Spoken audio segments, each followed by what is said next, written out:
about to watch a Patreon live stream. If you're interested in participating in a future Patreon live stream, you should definitely consider joining my community at patreon.com/Abbey Normal's Wisdom Quest. I'm going to get started. Okay, so this is the original request for the poppy flower. You say, I was wondering if I could ask you to perhaps channel the essence of the poppy flower in its purest form, as well as in its synthetic medicinal and abused illicit form, when you do feel so inclined. I would appreciate it immensely. And I'm sure, as will other souls out there, and especially the essence of the spirit you are channeling.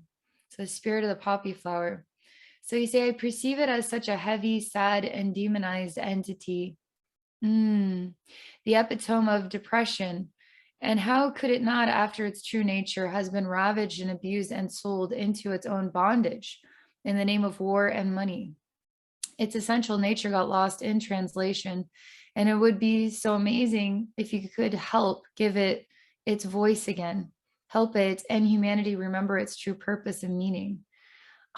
That's so well written. That's so beautiful. Okay. Thank you so much, Landi, for this recommendation. Thank you so much. So glad you recommended it. Okay. All right. So I'm going to start here. You guys ready? You guys ready for this? Okay. Spirit of the poppy flower. Any suffering it's been through history?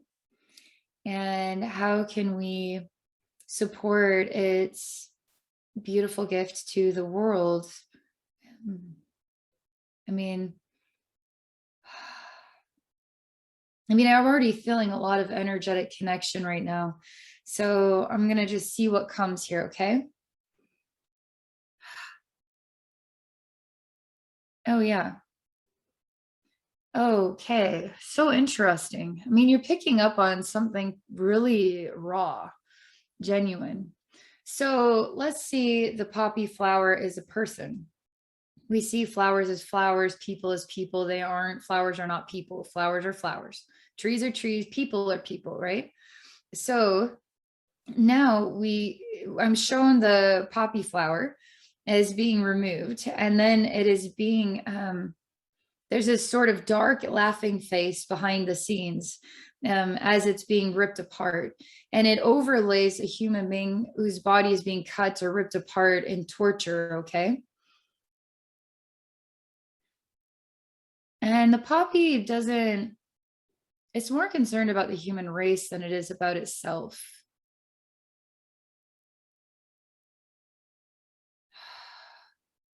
Because the flower, the spirit of the flower, it shows me itself being used for certain purposes that are harmful, but then it sets itself aside, and then it shows the human being, what the human being goes through.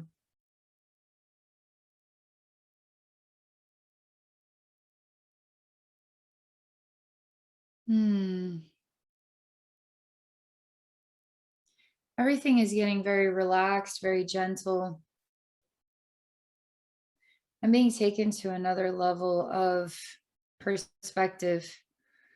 I feel like I'm not able to get the wheels turning in my brain. I feel exhausted. I feel my heart isn't breathing. I feel kind of like I'm sitting and then I'm just kind of rocking back and forth. And I'm in my own, it's like a padded cell experience. And there's a strange light that is in here. It's artificial light. And as I experience my body's doing this behavior of rocking, I'm very mindless about it, because I also feel my soul's leaving my body and rising up and then looking down to evaluate what this actually looks like from another angle. And my soul's even experiencing feeling numb in a way. Oddly, my soul feels numb. And it feels as numb as if I were this man who's just sitting here. He doesn't have any sensation of his body or his mind or himself. He's completely detached.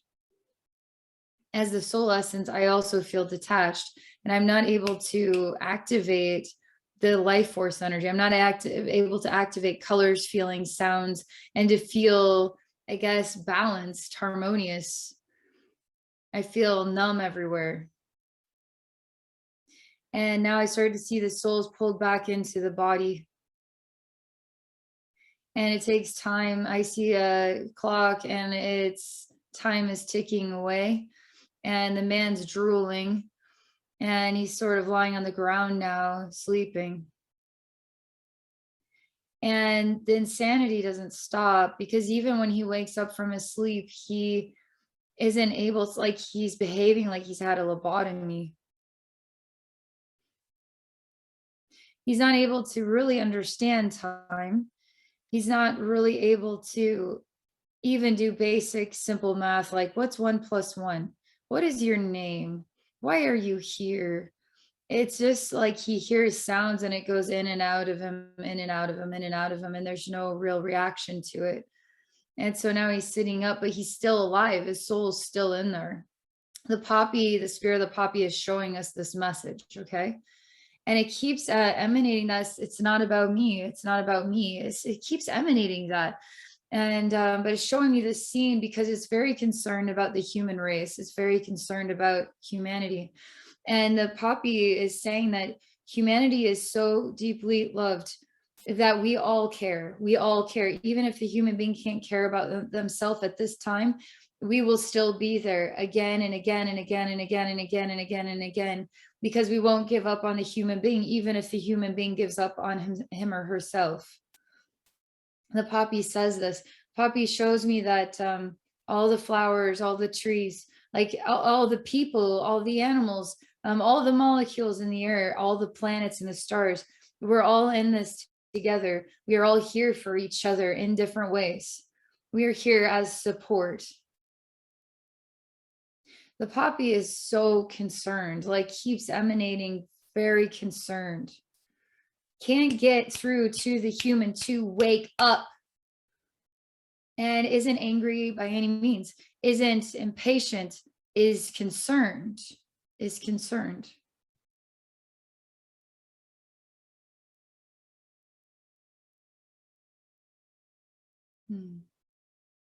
Oh my gosh, okay.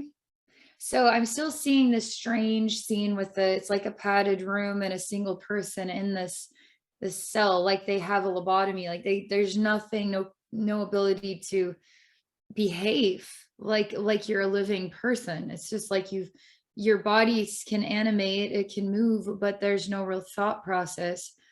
And the poppy flower is actually opening up another scene, and there's many beings. I mean, they all look different.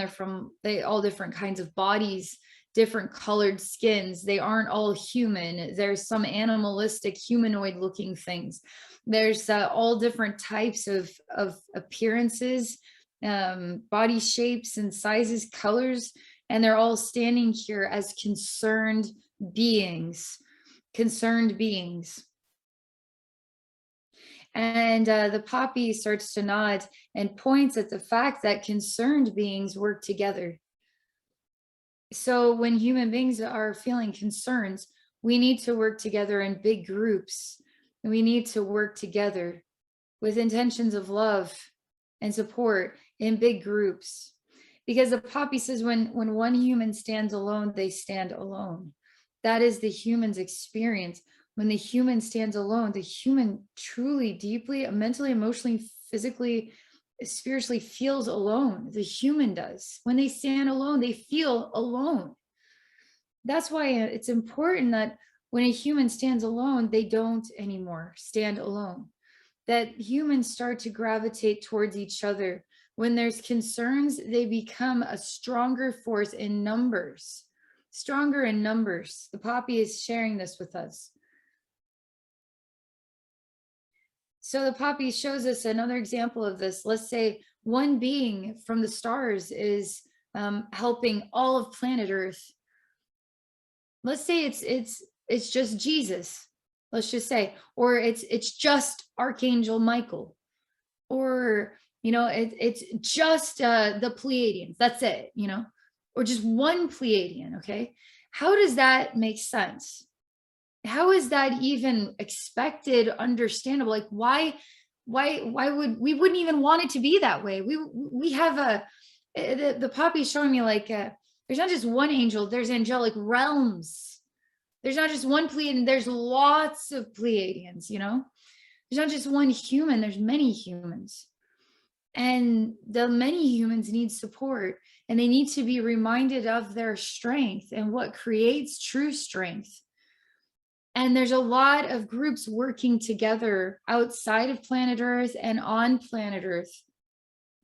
And there's support for you. The poppy is saying that there is support for you. If you feel like you're standing alone in your life, there is support for you. Even saying, please, I am here to help you. I may be a poppy, a flower as you see me, but I am more than that. I'm here to help you. Ask me for help. I will find a way to guide you to a support group where you can find help. And the poppy is saying this. It's interesting because your request really brings me into the history and the spirit, the experience that the poppy has been through. But what's interesting is it's sending it away. He's sending it away. And it's like, I'm here to help the human race. And I'm one of many, many, many, many, many, many, many here to help the human race. And it's like it's still going to stand strong in its purpose and its true self, its true nature, which is love. Its true nature, which is love. And it's not going to get sidetracked away from it. It's not going to be defiled.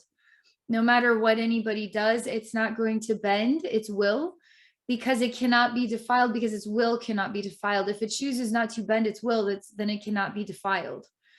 So it's very strong in itself. And that too is part of the message for whatever your belief is. Stand strong in it and realize that you don't stand alone. If you do stand alone, go find others who are like you. Feel a connection with the group of people. Feel connected, because we all are connected. So, oh, wow. Huh. I did not expect this. Thank you so much for that recommendation. I think we all needed to hear that today. I think the world needs to hear that message from the poppy. That was really, really good. I didn't expect that, you know? All right. All right. Now I had another request come in. This is outside the live stream here. I got a message and it's from Sharon. And Sharon had asked if, she says, hi, Abbey, I'm so grateful to have found your work on YouTube. So much has resonated so much has resonated for me. I would love to have you check in on my energy and get a message for my life. So I'm going to relax. Sharon, thank you so much. And then I'm going to tap into your energy, and then we'll see what the message is for your life. I guarantee there's something here we'll all benefit from. Okay, let's see.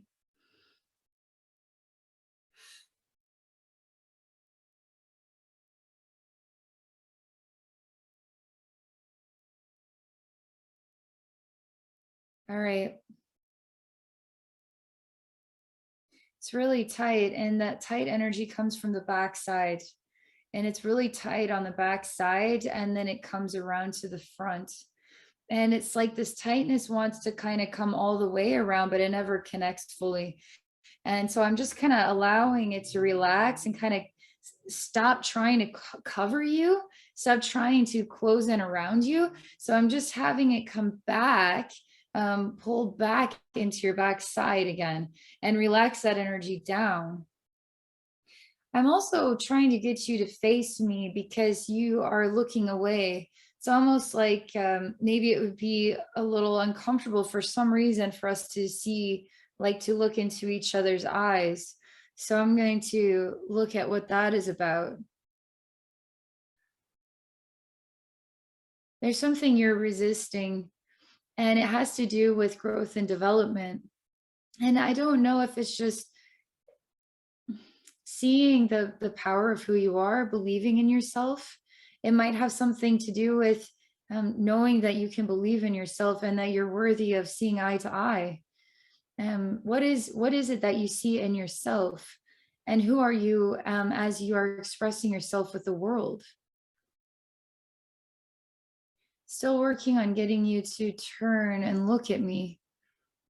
So what I do is I just turn the scene inside out, and now I'm looking at you. So you don't have to turn. I'll just meet you eye to eye. And you say, thank you. Thank you for meeting me eye to eye. I didn't mean to not be able to face you. I just simply couldn't move. And I see around you, there's lots of birds, all different colored birds. And I can hear the birds are speaking in the air. Okay. And I see that there's sunlight upon you on the back. Okay. The sunlight is at your back, and it's a comfortable message. However, you're still not able to move. So I'm touching your legs, I'm touching your feet, and I'm touching your hips, your torso. I'm giving you energy so that you can feel safe to make a move. You got to believe in yourself. You've got to make a move.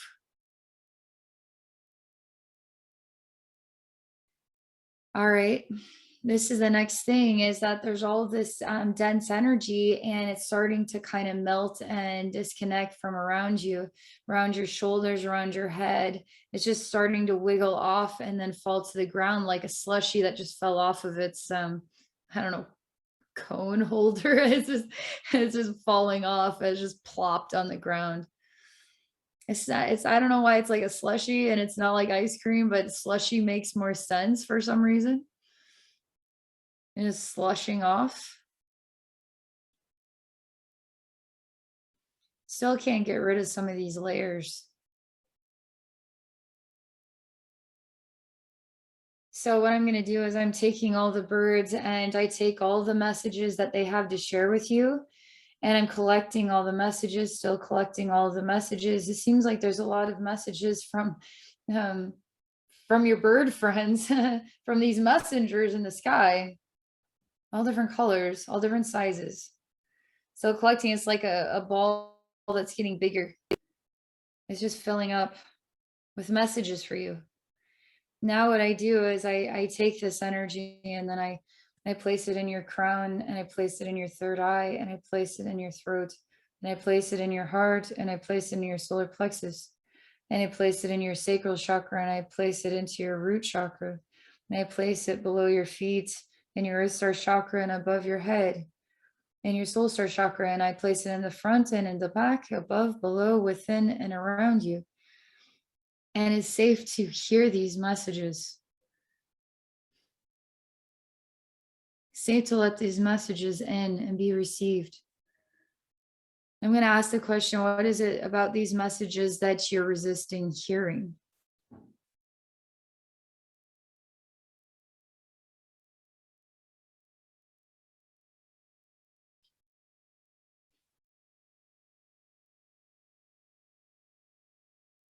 There's no explanation, but you are shedding a single tears. You're still a bit frozen in the energy. And I still see the sunlight is helping to melt this energy down and giving you permission to receive these messages. And they may not be words, they may be sensations that are purely warm and loving and generously kind. And you're worthy of that.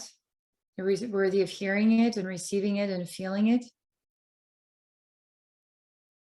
You're loved.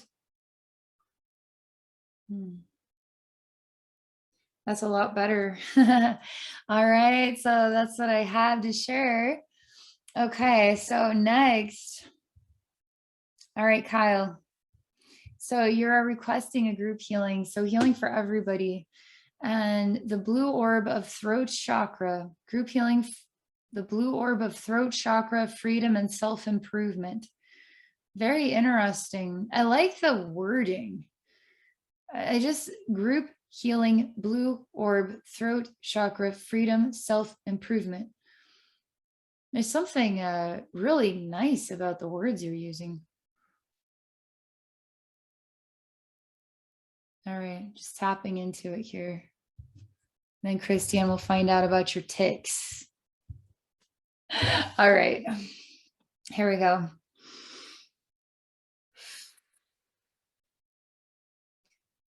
The spirit of Kyle would like to inspire the gift of healing for everybody.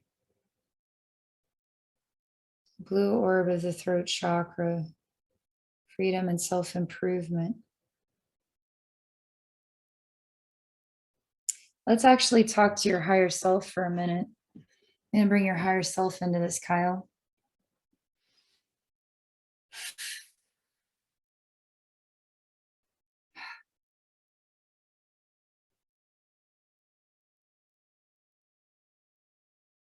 Okay. Your higher self is sitting, and it's a really amazing, massive golden chair. And all right, let's just create a triangle. Let's take a pen or pencil, right? And just draw a triangle. Now let's draw a little bit larger over top that triangle. Now a little bit larger over top that triangle, a little bit larger. And there's like these slats, and they're white, and they're white and white and white and white and white and white, and they're pearly looking. And so it just goes on and on and on and on and on around you, this triangle, and it sort of comes out towards me like a tunnel or a path to you, but it also isn't. It's like around me as well. And you're extremely calm. You're like, you are the, it's like, your middle name is calm. Like you are the calmest of the calm. I don't know what it is, but if somebody were to say calm down, they need to really say, Kyle, help me calm down. You are the calm.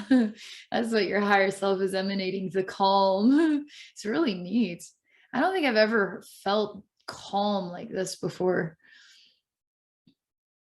You are calm. And you show me as calm. You say nothing, by the way. You emanate, you emanate, you emanate. It's almost like your higher self is saying that the throat isn't, it's not about, sometimes it's not about what we say. Sometimes it's what we emanate without words, what we emanate. And to emanate calm.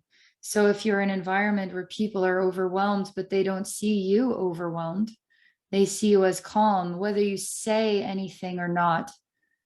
You just emanate calm. It's a powerful voice that sets people free, sets yourself free. You are more productive when you are calm. In any situation, you are more productive. Self-improvement. So amazing. I'm going to hang here for a moment. It's really emanating the calm, saying nothing, emanating the message. I ask him about, what does a blue orb mean to you? Obviously, the throat and cyan, those colors represents the throat chakra. But I want to see what he says to that specifically, or what he emanates. Since he's not really talkative, he's an emanator of calm. Okay, let's see. He giggles. He breaks the calm by giggling a little, just a little bit. And it's a giggle. It's not like all out laughter. It's just like like a little bit of a giggle.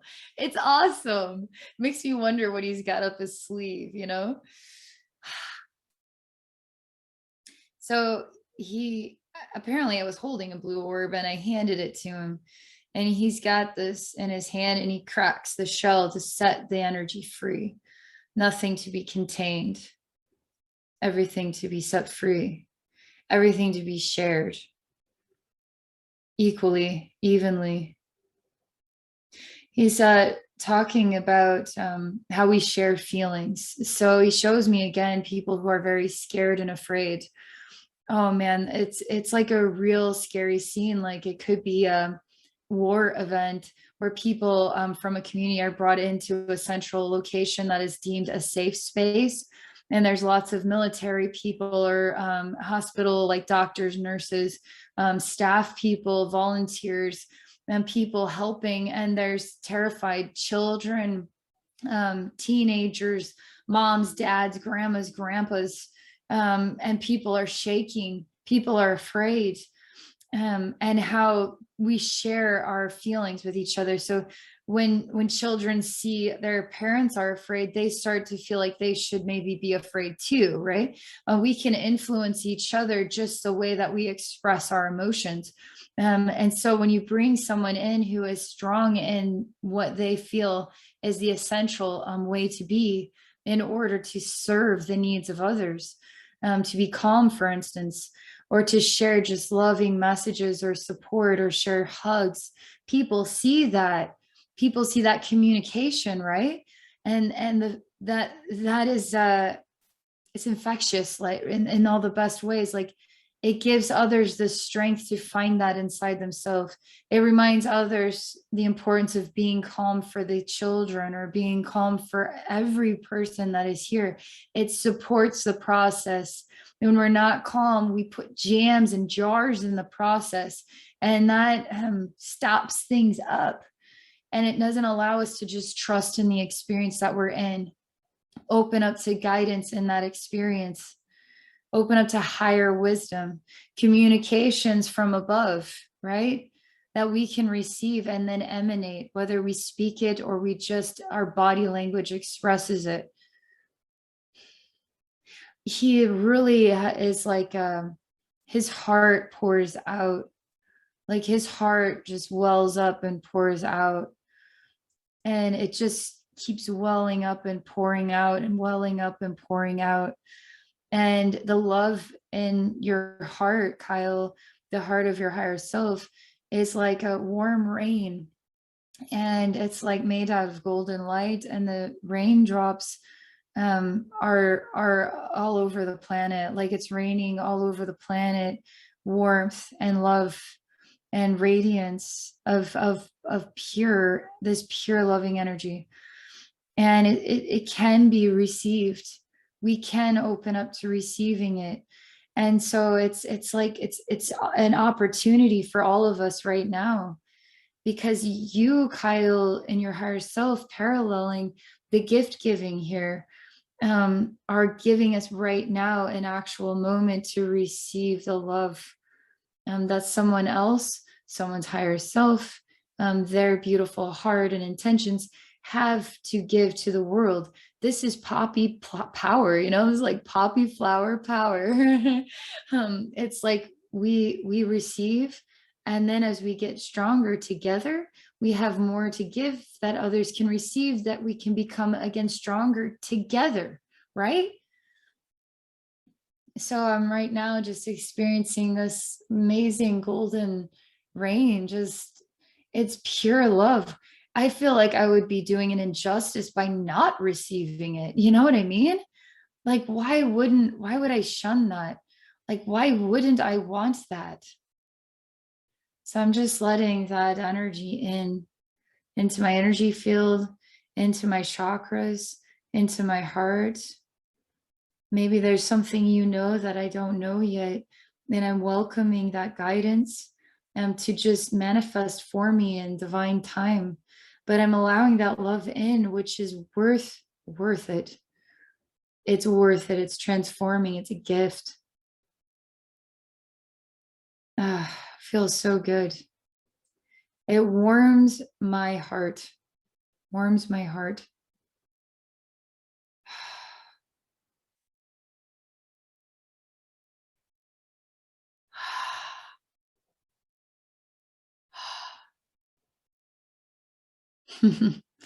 Beautiful, beautiful, beautiful. Thank you. Thank you so much for that, Kyle. All right, Christiane, let's see what we got here. Okay.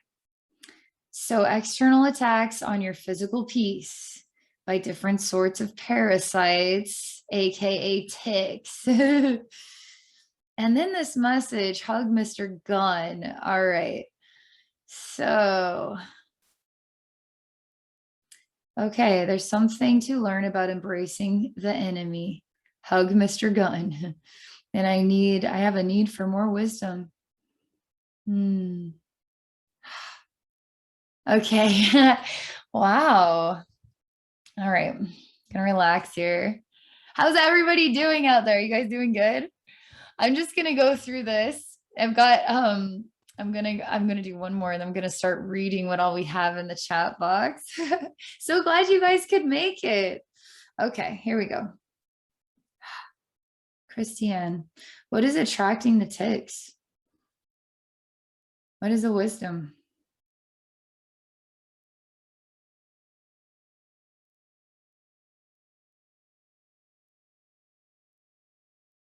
Huh. I don't understand the message just yet because it feels withdrawn. It feels like going inward. And it is a really intensely blue, actual like living room that is painted really intense blue. It's like medium to dark blue. That's the color of the walls. And I see you on a couch and you're flipping through some TV stations. It's very old school. Like I'm even surprised there's a remote because it's like an old TV that you could turn the dial to change the stations. Back when there's only like 2 or 3 stations. And you're watching, maybe you're watching the news, maybe you're watching what's going on in the world today type stuff, because it feels like your face gets a little more serious as you stop on this channel. And there's an emanation of worry and about human lives, about what people are going through in other parts of the world. And I see you suddenly have like an old school phone. It's like a brick size, like cellular phone that has a super long antenna. It's almost like a weird walkie-talkie. And then I see you holding it up to your ear, and you're making a phone call, but you're like making a call to God. So what it's like. And you're a little nervous and your eyes are kind of this way or that way.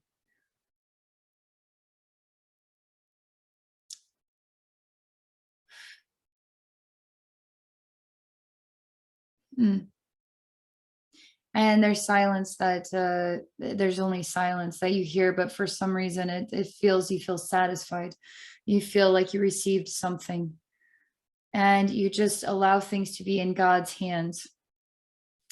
But there's still kind of an unresolved in the heart.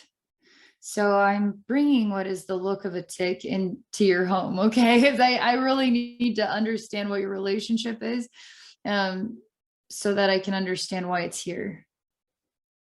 Obviously, ticks aren't something you really just find in your home unless you brought it in from the outdoors, but you're in your living room and you're not concerned about it. You actually take your finger and it's sort of on this table in front of the couch and you're letting it crawl onto your finger and you're looking at it. And the tick shows that it's threatening. It's going to threaten you and your life. You know, it's kind of showing that. And one version of you instantly squishes it and just makes it go away, makes that go away. And another version tries to find the courage to not squish it, the courage to just look at it. And you get a magnifying glass and you look at it very closely. And you're like, are you a messenger from God? That's kind of what you say. So we're actually altering the relationship between your heart and the heart of the tick. So where we could explore the poppy, the flower and its message, we could explore the tick collective, the tick's message. And it seems like in a weird way, you want to hear what it has to say. But you also don't, because then I see the you that instantly squishes it again, overlapping the you that actually wants to look closer.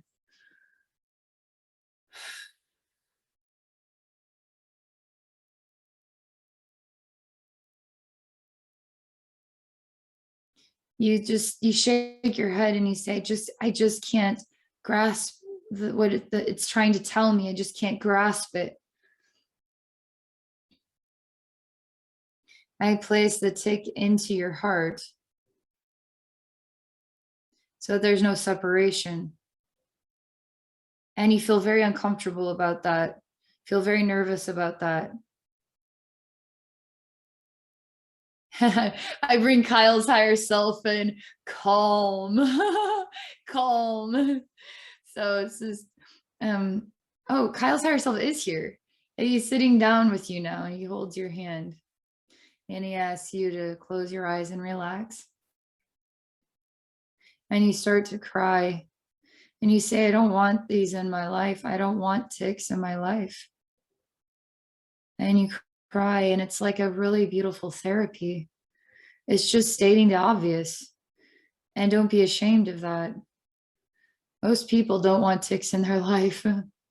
You're trying to see the beauty in this, in the tic, but you just don't want anything to do with it. You actually are trying, though. And I see Kyle's higher self takes the tic out of your heart and turns it to light. And then blows this light into the universe. And then helps you to feel safety and security. And then I start to see another event happen. And I see it. And then your hand is still being held and you're relaxed. And I see in the other room, it's like a kitchen room, and it's full of tics, like millions of them. It's your worst case scenario. It's like seeing a cockroach in your kitchen or something. It's like, oh God, no. It's like, but they're on top of each other, crawling. Every spot in space is covered in them. There's not a single spot that isn't covered in these tics.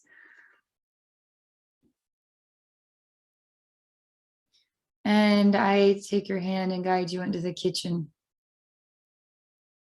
And all the tics start to form what is a moving face of tics. So it's just all tics create one tic face.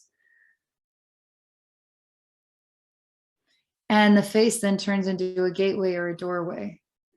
And it's actually about something deep in your soul learning. It's like, it could be a fragmented part of your own soul that the tics are trying to get your attention.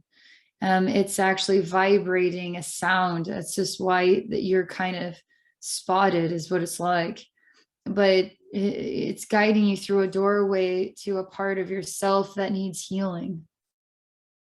And it's this part of yourself, what it emanates is a vibration of what the discomfort of what a tic represents. So this whole fragment is as representing the discomfort of what a tic represents, and it's very uncomfortable, and you don't really want to find yourself even in the process of trying to reach that soul fragment, because it's just simply so hard. It's hard on your soul. You want this to just heal, but it doesn't just heal. Like, you have to put forth the elbow grease, and sometimes it's hard.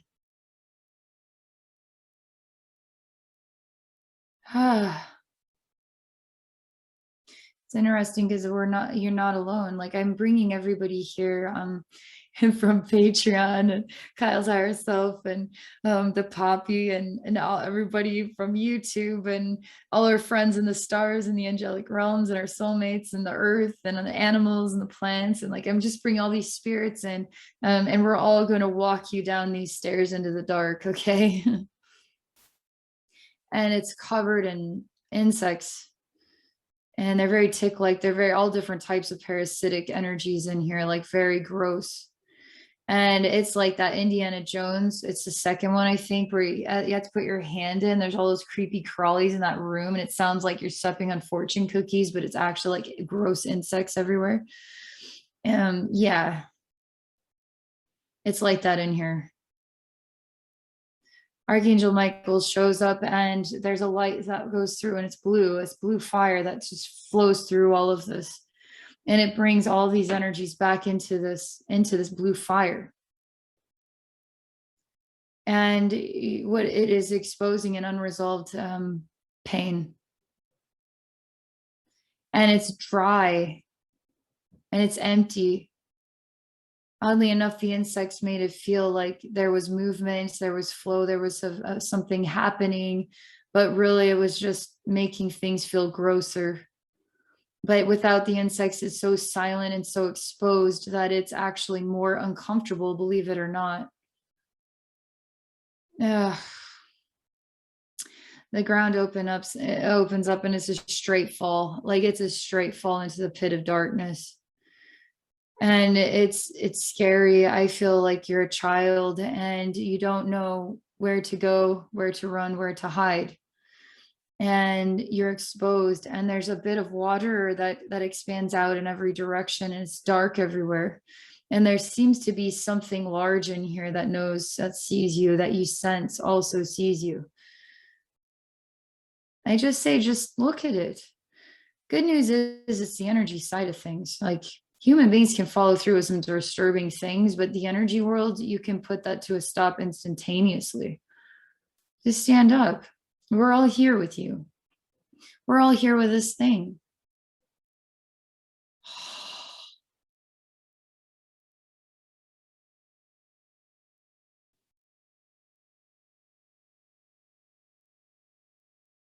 This thing turns into a man. He turns into a human man that your soul has known in other lives. You might even know this guy from this life, I'm not sure. But there's a discomfort that he creates somehow. Not sure what really it is, but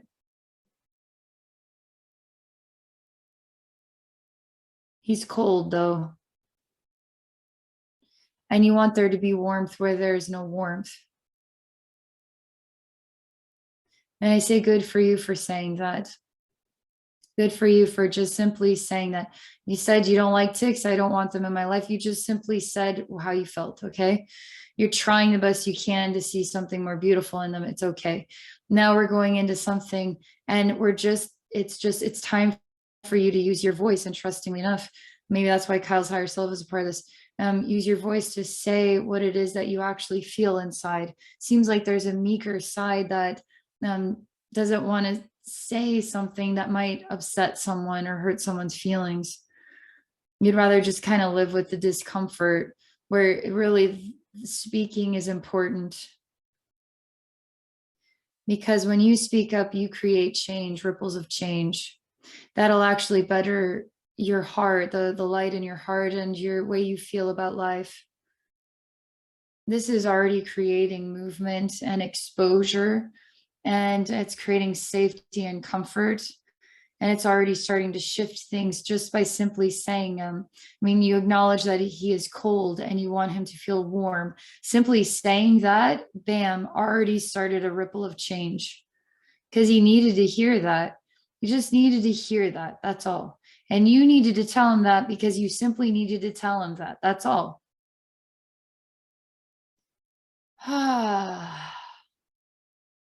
Still work to do here, but it seems like these ticks are messengers, and there is something about just being honest, and it's okay to feel uncomfortable.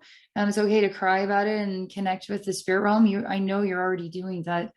And there are places that you can go that might be a little vulnerable, but they're only guiding you to new tools and techniques that you can work with in your physical life. And it feels like this scene is more so an opportunity for you to maybe have conversations in your physical life that could reset the balance of things, so it's not uncomfortable and tick-like. So that's kind of what's coming to me about that. Okay. All right. I still want to do see what comes up for you, Landi. But I'm just going to go down the list here. Scrolling. Okay. Oh, Mary Magdalene. Yes, Mary Magdalene. That was another one. Okay. Now, Landi, you also say that you're plagued with a parasite in hair and face. Okay. So, Joelle, you say the one needs the support of the many. I love this message. Abbey, you're the best. Thank you. Landi, say, what is in the one is in the whole. Thank you so much, Abbey and Poppy. That was beautiful and profound. Indeed, very unexpected. Vini, Why, hello, Vini. I'm so glad you came. So you say, hi, Abbey. I can't believe I got lucky. Get to watch you live. I just be thankful. But since I'm here, I have a little thing going on. Oh, with my right eye since a long time.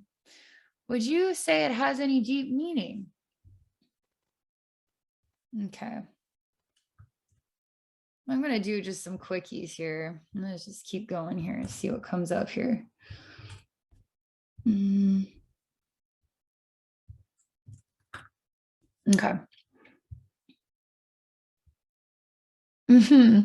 You say, so when you say, thank you so much. Thank you. Thank you a trillion times for being you. Thanks. Joelle, you say, beautiful throat healing, the power of calm. Yeah. Kylie say, the warm rain of golden love. May we be drenched with this. I agree. Delindy say, thank you, Abbey and soul families for spending this time and precious presence with us. Yeah, it was beautiful to feel a sense and the healing heart energy and environmental awareness and kindness. Totally. Then you say, you're going to be fine, man. That was real cool. And Christiane, you say, thank you, dear Abbey, dear higher self Kyle, dear everyone. Oh, okay. All right. So, God, I'm so glad you guys are here. Christiane, Delinda, Dylan, you snuck in there. Joelle, Kyle, Vinny. I can't even scroll down here. Landi, Joe, I know you were here. Must have had to go. There's been so many of you get to come today. It's awesome. Okay. Okay, we're gonna do Mary Magdalene, and then we're gonna do the next thing. Okay, I'm gonna squeeze in a few more opportunities. Okay, let's see what Mary Magdalene has to say. Okay.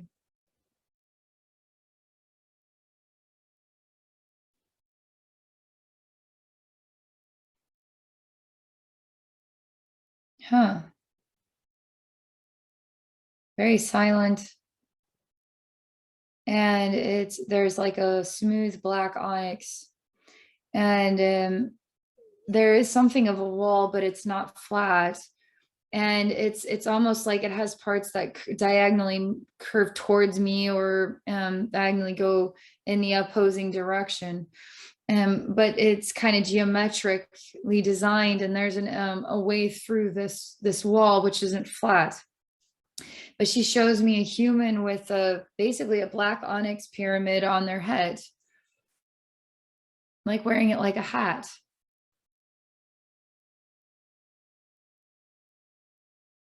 And I experience this also. It's looking for direction. Okay. There is a fantasy experience about it. It kind of has an Alice in Wonderland vibe, although there's only black onyx to be seen in an awkwardly shaped creation of geometric shapes that create a wall, and then there's an opening in it. And as this person with this pyramid on top of my head, I'm looking around and I'm looking into different dimensions. I'm not making any decisions. I'm not moving forward with anything, but I do see spiral galaxies and light. And I want to make changes, and I want to make cosmic changes. And a hand goes and takes one of the galaxies from down here and then moves it over there, and takes that galaxy from there and moves it up over there. And that galaxy, then it just kind of, I guess it just goes down there a little bit further. And it's like, I don't like this. I don't like the way things are arranged. And then she starts taking the geometrically shaped parts of the wall and moves those around. I don't like this either. And then I start to see looking straight ahead starts to become looking straight down. And it's like, I don't like this either. So then now looking straight down becomes looking straight up. And I don't like that either. Nothing is quite what I'm looking for.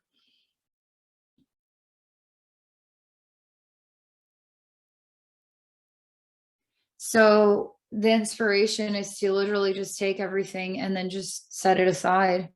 Start working with new material. And I am entering into a space that has no space, but it's pure emptiness, but it's not empty. I know, how does that make any sense? But it is more so without anything that it is with something. Okay, it's more so without anything than it is with something. And I see literally the throat is coming straight out, like this energy just coming straight out, and it feels like a loss of voice even. And I tell Mary Magdalene, well, I feel this person is imprisoned by themselves, because they're going to have to eventually make a decision and then move forward with that decision and experience what comes from that. Maybe nothing in life will ever feel right until a decision is made and then growth is developed. Even if it's not the best circumstances, to choose something and work with what we've got and then become transformed or new. Now we can get to the next decision. And Mary Magdalene says, oh, so you would rather work with something than nothing? As in, even if this change doesn't feel right, this change doesn't, nothing feels right, I don't like this, I don't like that, well, I can just sit here and keep moving things around and just nothing feel right. Or then I'd be guided to a space that is more empty than it is anything in it. And I'm still looking and looking and looking. And so eventually you got to take hold of something. It's like starting with a penny and building a fortune, and we got to start with something. Well, I'd rather have $1 million than a penny. Well, maybe we have to start with a penny if that's the best we can do. Maybe we have to start somewhere and not judge where it is that we begin. Let's see what Mary Magdalene says. She shows me timelessness and a removal from the earth space and an experience of being kind of in a dream. It's almost like living in a dream and walking in the sky, being a princess of the stars, and the tranquil flow of some kind of energy that looks like water, but it isn't water. Feeling a part of some kind of beautiful artwork or painting, not wanting to go or to leave or to escape or to want at all. Now just flowing through kind of a fantastical reality that is just as it is. She says, would you want to change anything about this? I say, well, I just want to get to the point of it. I just don't like feeling like I'm a piece of driftwood drifting from one thing to the next. I feel like the thing that's lacking here, Mary Magdalene, is articulation. I feel like something of a point is lacking here. Because vibrationally, reading the vibrations of these scenes, there is a lack. There's vibrational lack that has this overlay of fantasy. So if we live in a fantasy, then we don't ever have to feel reality. We don't have to feel the ouch or the lack or the disappointment or the letdown. We can keep believing in something that's not real. And where is that going to take you? And how far are you going to let it take you? Now we have to work with something tangible. And so Mary Magdalene is, okay.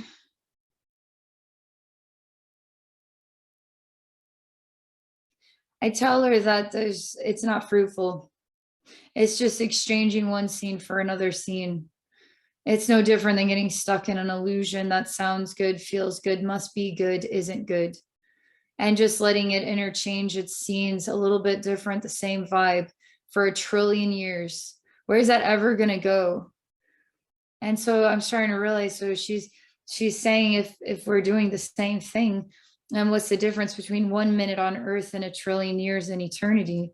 It's an interesting concept, because you can take 1 minute and turn it into 1 trillion years in eternity if you want.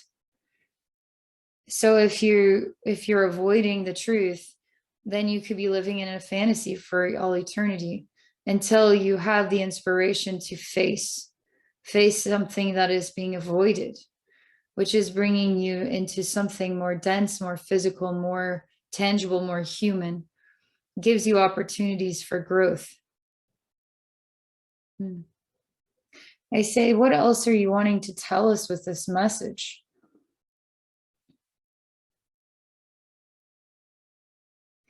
All right. So I'm just going to be this wanderer, and I'm going to be free of wanting, needing, desiring anything. And I'm just going to feel like I'm drifting for all time and all eternity. That's what it feels like. It feels like I'm just drifting. I don't find it to be true happiness. I find it to be feeling lost and trying to make it sound better than it really is. I go back to the original scene and I stop the rearranging of things. I allow the first a new arrangement. I say, let's go with this. And Mary Magdalene says, but how can you be sure? Say, well, the inspiration said I wanted to make a change, so I moved some things around, and now I'm going to go with what I've got. But how can you be sure it's what you want to go with?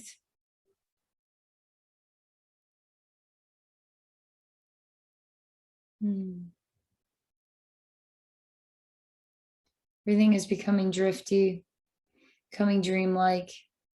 It's coming far away. Is becoming asleep.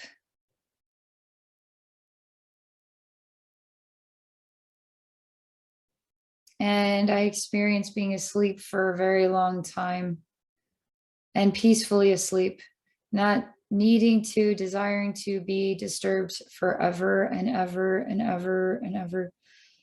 It's peaceful.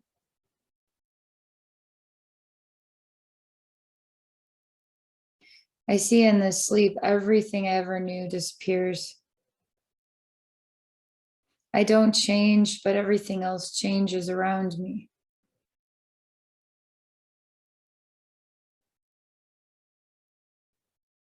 And I don't want to wake up because I don't want to deal with what I might wake up to.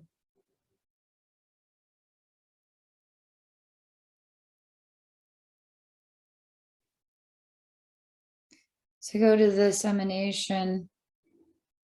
They say, I know it's going to feel gross, but it's time to wake up now. And I see that everything that this emanation didn't want to work on, didn't want to deal with, it now has to face it, or it could go back to sleep, or it can continue to drift through a fantasy for all time. It really goes to show the practical reality, which is boring and annoying. It gives us stability. It gives us some rules. It gives us some things to work with, some structure. And when we put a little imagination into it, just see how far we can go, you know. But if we get lost in our imagination because the practical world becomes kind of our enemy, you know, and we eventually have to go back to practicality. There has to be a way that we can in balance move through different dimensions of thought or experience between earth realm and other realms, while staying in balance here with our bodies, our minds, our spirits on earth. And Mary Magdalene is like, she's so loving and so supportive and so wise. She's so ridiculously very wise person to communicate with. And she throws me off because I expect her to be, she's very, oftentimes plain and simple. This is a little bit more intricate than that. And ask her if there's anything else she wants to say about this.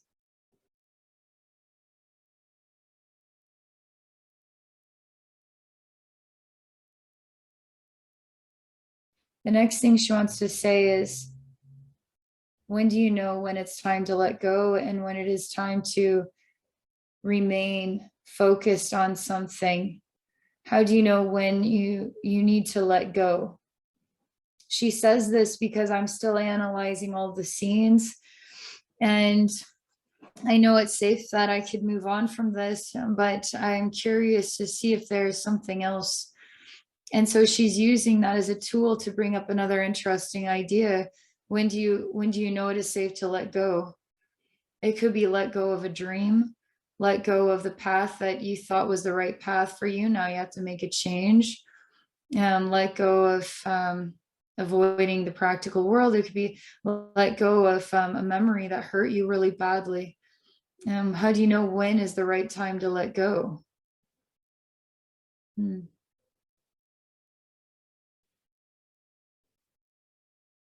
I guess when you make the choice to let go is the right time. It's the only time you're ever going to make that choice is the right time. So if a soul decides to sleep for all eternity and never wake up, then that was the choice. And that soul then can remain forever. And or let go of that choice and make a new choice. When does the soul know when to make a new choice? This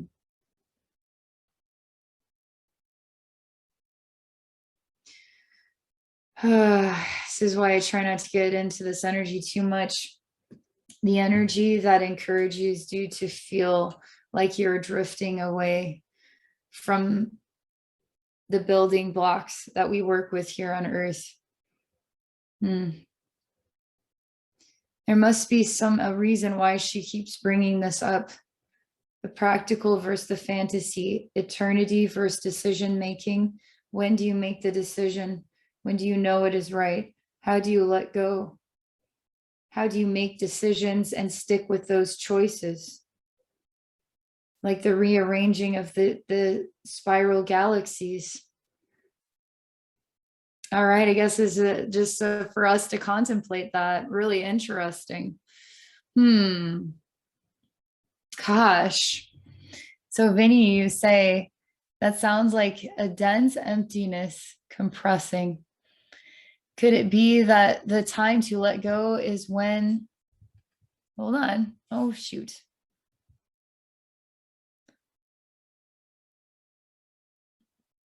That the time to let go is when the emptiness felt inside because of your chosen path becomes too compressing in the center of oneself. Oh my God. That was incredibly put. When the emptiness felt inside because of your chosen path becomes too compressing in the center of oneself. Yeah, totally. Man, that was deep. That was really deep and amazing. Whew. Okay. Okay, so Landi, I'm going to take a look here, and then Vini, I'm going to take a look. Okay. All right, Landi, you say you'd like me to look into the sacred contract between your daughter, yourself, and her dad. And then anything about hair and skin, you had said. Just go up here. Plagued with some parasite in my hair and face. Yeah. Okay. All right. Let's see what comes up, shall we?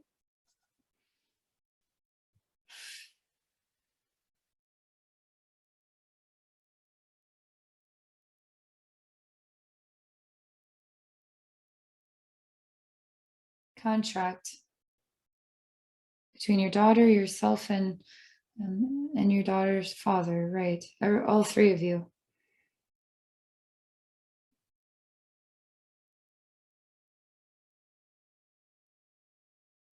So I have my face down to the ground, and I'm looking through a floor. And as I look through a floor, it's wooden floor, and it's very nicely laid floor. It's got a glossiness to it. It's clean, but it does seem like an older space, like maybe it even has a basement type essence to it. And like there would be maybe a bar downstairs. and a wooden floor. But there's a man and his face is on the ground, and one eye is looking through the ground to another dimensional space. He doesn't have much hair on his head. He has a mustache. It's kind of dark gray in color as his hair. It's like it's all dark gray. It's like a dark grayish brown. And when his eye looks through into the other dimension, I see, this is quite beautiful, a little girl that has flowers in her hair. And there's amazing waterfalls. Some of them are really thin streams that of water that fall from really great heights. Some of them are really dense under pressure, thick waterfalls. And it's like the clouds are really low, almost like we're either really high up, or the atmosphere is lower than we could ever imagine, because it's almost like you could grab the clouds from the very sky.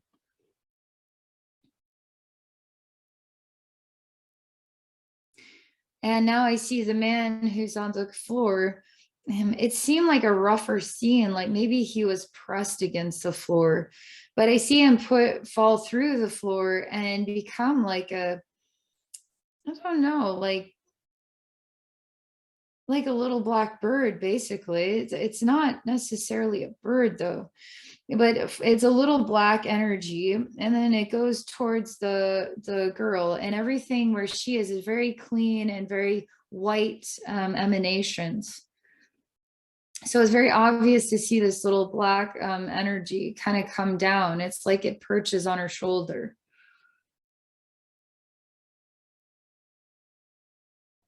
It gets sticky. And it gets very sticky and mucusy.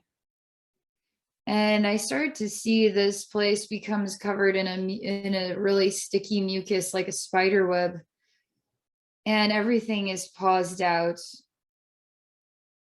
Now I see something of the breath goes back into the man on the ground, and he's pulled up off the ground, really like a jerk, like jerked off the ground, pulled up. And there's black energy beings here, and they're really hard on him. And they're kind of roughhousing him around, like he can't really fight back. He just has to receive whatever they share with him.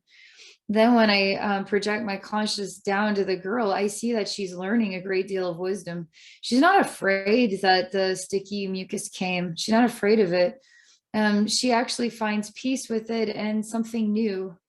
She allows it to be something new in her life. Where we see all the waterfalls is beautiful and like we could totally go there. She sees it as her experience for a very long time, and she wants more relationship with conflict in a way. And so she's in the stickiness and she's okay with it.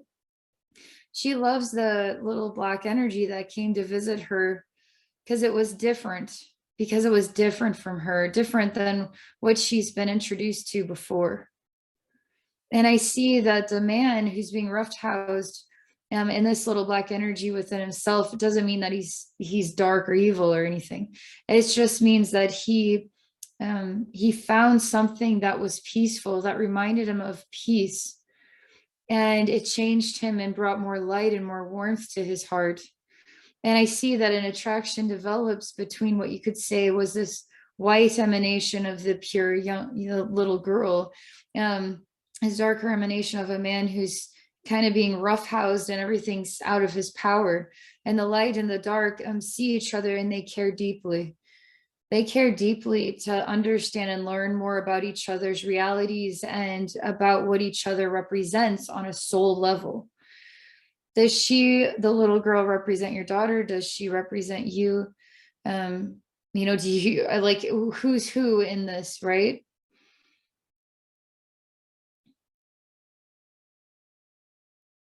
No, I see the little girl represents you, and the man represents the father. And despite the roughhousing going on, there is a longing for love and connection. And the girl who is stuck in the mucus is longing to revisit that, to have the little black energy come back. And I started to see that energy attracts opportunities for your two souls to get to know each other. There's no conflict. Like you don't experience she doesn't experience the mucus as a conflict. She experiences it as something new and long overdue in a way. He experiences gratitude that he was able to see into another world that was so full of light and love. And he longs to have more of that experience. Whereas this white longs to have more conflict in a way, more things not in order or in their place. And so I see that magnetic attraction starts to create a revolution where your souls are connected in that revolution and attracted to what comes next. So let's see. You're always far apart for like, it feels like you're way too far apart. And these revelations are to bring opportunities that will help attract you to coming closer together. And this could be a very long time ago. Like this could be starting at a very long time ago. It could be paralleling today. I don't know, but this is what they're showing me. And it does feel like time, a long time. And it's quite wonderful and special when the two of your souls come to the nucleus and you get to enjoy each other's differences and see through the eyes of each other parts of the universe and ways to live that the other had not experienced before. And you both chose to come to Earth to share in the gifts of conflict together. And it was a gift. It was seen as a gift to challenge both of your souls to learn together about conflict. What's interesting is born from both of your energies is a beautiful gift of love that is intertwined with purity and conflict combined, but is born from the basically infinite time and love, the revelation of time and love. And it's special. Your daughter's energy is a special gift. And she is a part of your learning as you are a part of hers.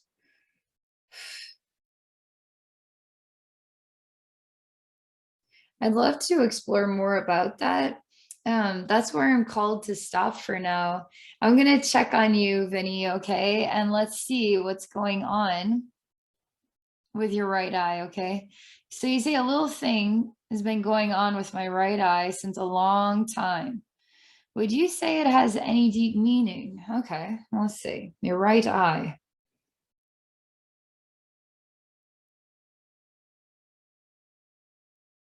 Oh, there's an energy in there. There's an energy lodged in there. So when I'm in a scene and I'm looking through your eyes in a mirror to try to see what the reflection is. And I'm also standing behind you looking and analyzing. And there's something like pent up inside of here, like an energy lodged inside of here. But when you look through your eyes at the reflection, something kind of like devil, like with a big old smile is looking back, you know? And this eye issue and the connection with this reflection, they're intertwined.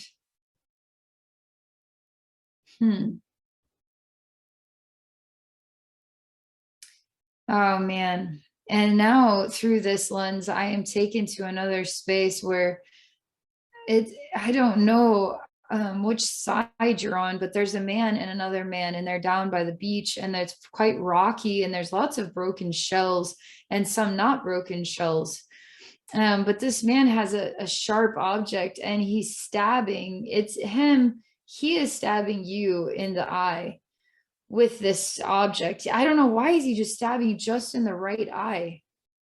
He keeps stabbing you in the eye with this object. And you have no choice but to get violent in order to protect yourself.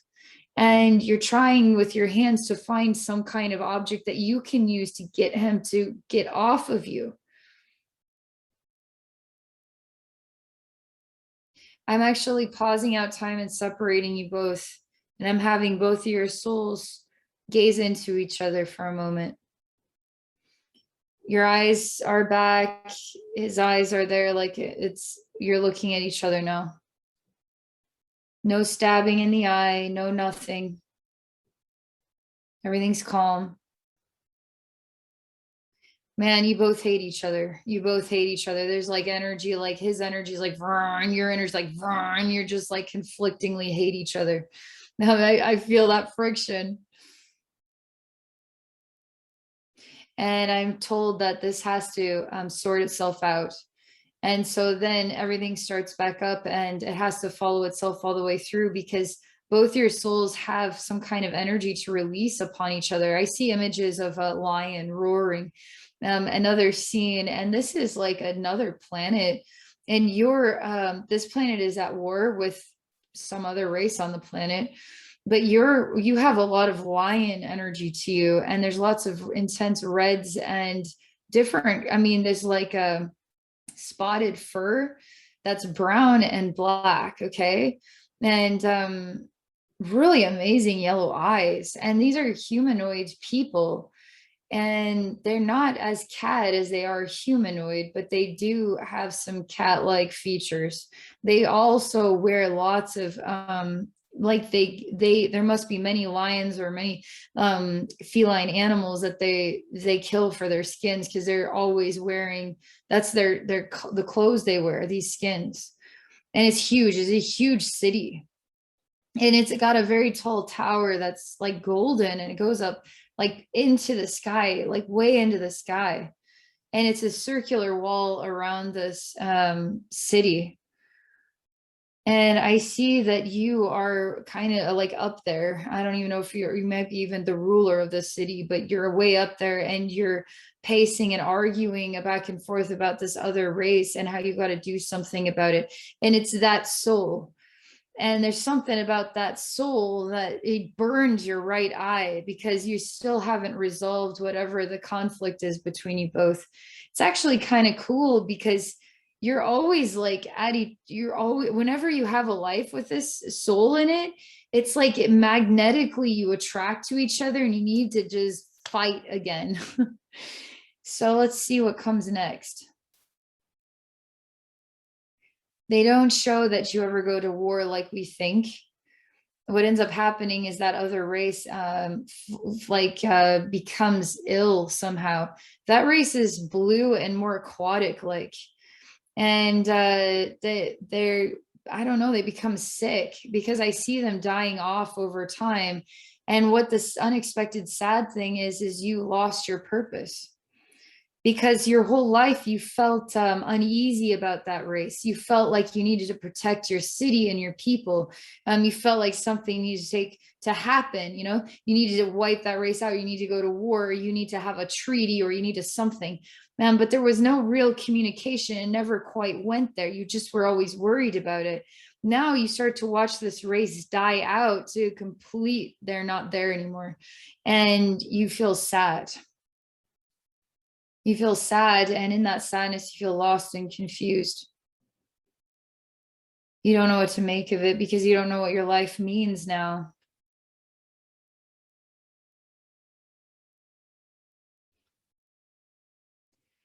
And I start to see that devil in the mirror becomes this other soul.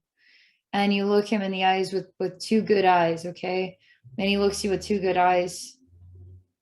Oh man, there's still conflict, but it's resolving.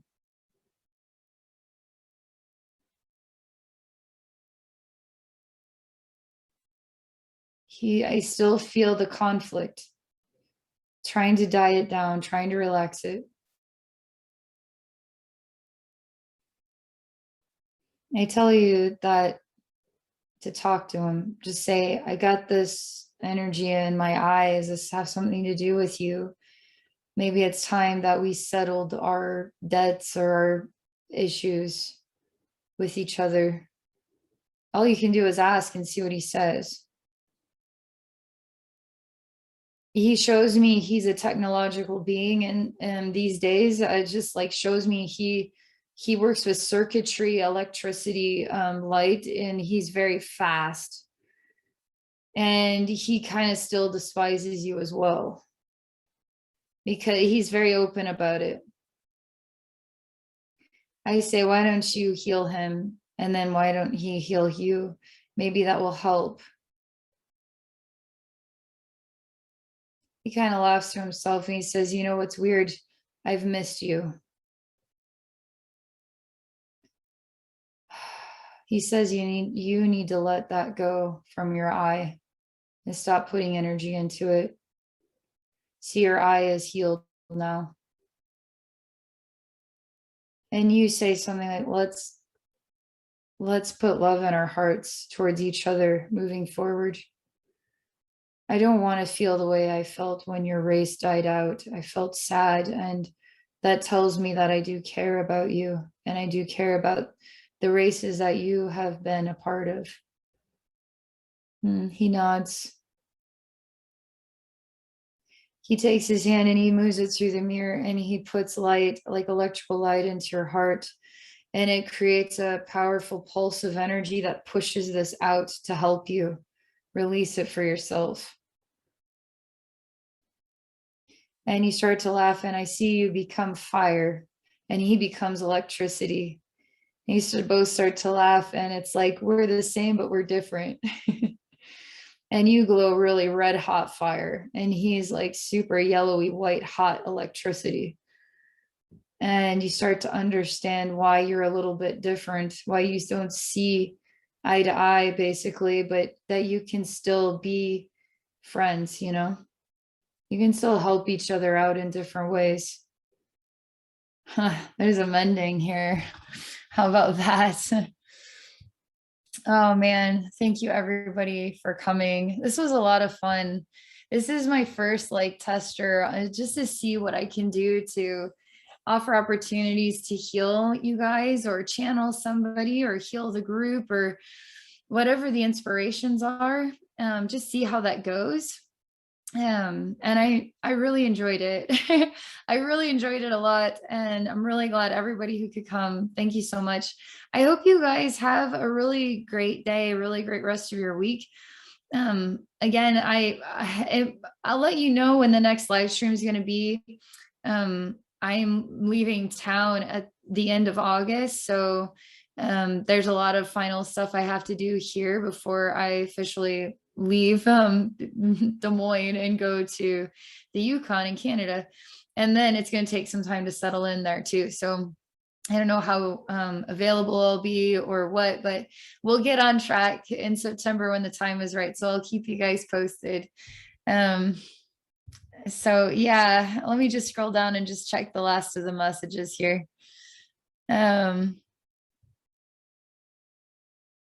Okay, so Vini, you say thank you. Kyle, you put some purple hearts out there. Vini, you say that's so beautiful. And Landi, you say speechless. That was so amazing. Thank you. Thank you so much. Then you say thank you, Abbey. That was great and beautiful. Christiane, you say you gave us so much, Abbey. And you say bless you, Abbey. And then you say we'll be with you all the way. Love you. Oh, thank you. Thank you guys so much. Okay, take care.